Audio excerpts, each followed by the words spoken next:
Assalamualaikum warahmatullahi wabarakatuh. Shalom, Om Swastiastu, Namo Buddhaya, Salam Kebajikan. Dalam video ini kami akan mereview buku yang berjudul Hak Asasi Manusia dalam Negara Hukum Demokrasi.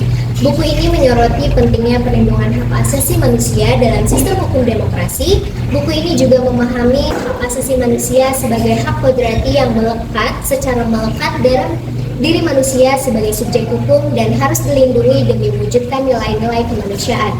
Negara yang diharapkan dapat mewujudkan perlindungan hak asasi manusia adalah negara hukum yang menganut paham demokrasi, yaitu negara hukum yang dihormati demokrasi. Selain itu, buku ini juga membahas dan mengemukakan 12 pengertian tentang hukum, tujuan hukum menurut beberapa pendapat ahli, istilah dan pengertian hak asasi manusia, serta hubungan antara hukum dan HAM, hubungan antara HAM dan demokrasi.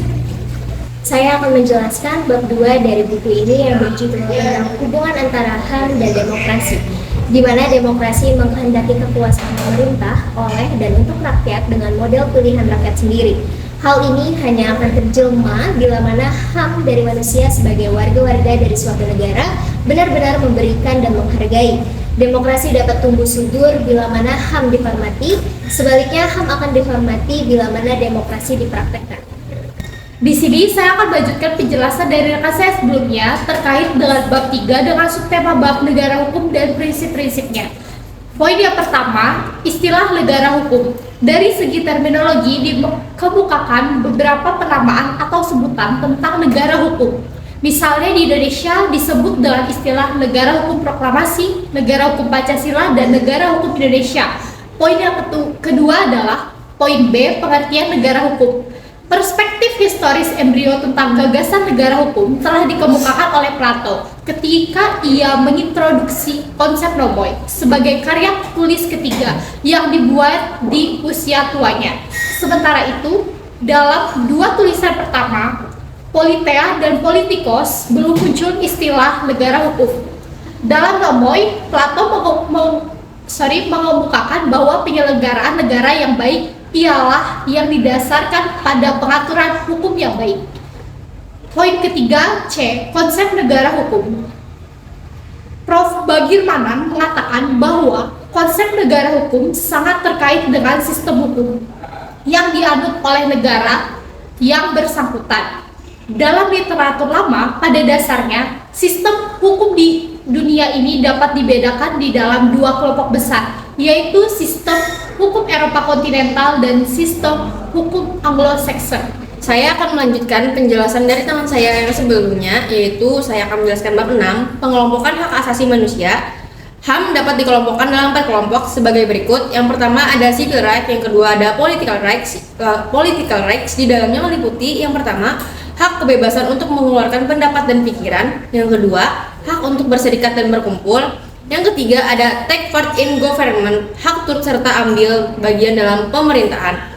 Yang ketiga ada socio-economic rights. Socio-economic rights di dalamnya meliputi rights to work, hak untuk bekerja. Yang kedua ada equal pay for equal work, hak untuk mendapatkan upah yang sama dari pekerjaan yang sama. Yang ketiga ada no forced labor, larangan adanya kerja paksa.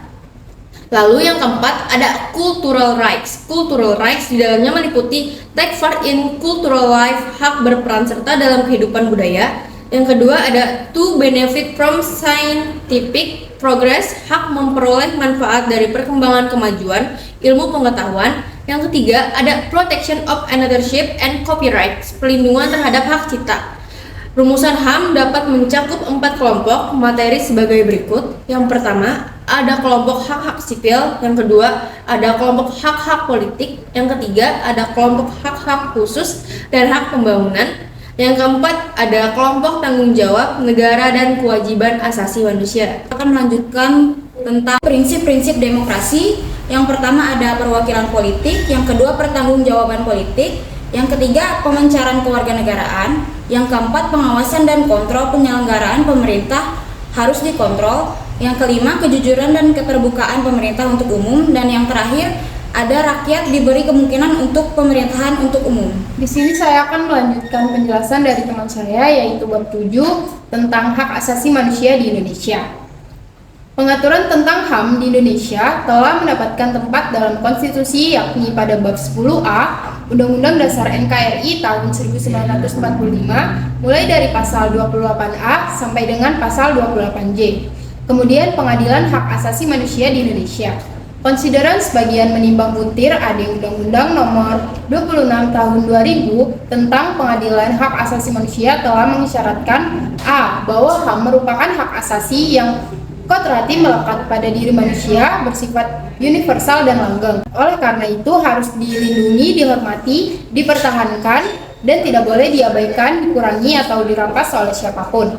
Kemudian yang B, bahwa untuk ikut serta memelihara perdamaian dunia dan menjamin pelaksanaan HAM, serta memberi perlindungan, kepastian, keadilan, dan perasaan aman pada perorangan ataupun masyarakat, perlu segera dibentuk untuk suatu pengadilan HAM untuk menyelesaikan pelanggaran HAM yang berat sesuai dengan ketentuan pasal 104 ayat 1 Undang-Undang Nomor 39 Tahun 1999 tentang HAM. Contoh kasus yang kami ambil yaitu pelanggaran hak asasi manusia yang berat, peristiwa 1965 sampai 1966, di mana peristiwa 1965 menjadi salah satu catatan hitam bagi Indonesia. Di tahun tersebut, banyak warga mengalami kekerasan, baik dari militer maupun unsur sipil yang disponsori oleh militer. Peristiwa ini diawali dengan penculikan dan pembunuhan para jenderal pada 30 September 1965 atau G30S. Partai Komunis Indonesia atau PKI dituding keras menjadi pelaku penculikan dan pembunuhan dalam peristiwa tersebut. Sekian review buku dari kelompok kami. Sebelum saya mengakhiri video ini, saya menjabarkan kesimpulan buku ini. Hak asasi manusia sebagai hak kodrati yang melekat secara inherent dalam diri manusia sebagai subjek hukum harus dihormati dan dilindungi demi mewujudkan nilai-nilai kemanusiaan yang secara fitrah dianugerahi oleh Tuhan kepada manusia. Karenanya tidak seorang pun yang dapat mengabaikan, termasuk negara atau penguasa atau pemerintah. Atas dasar itu, negara dan pemerintah harus menghormati, menghargai, menegakkan, dan melindungi HAM.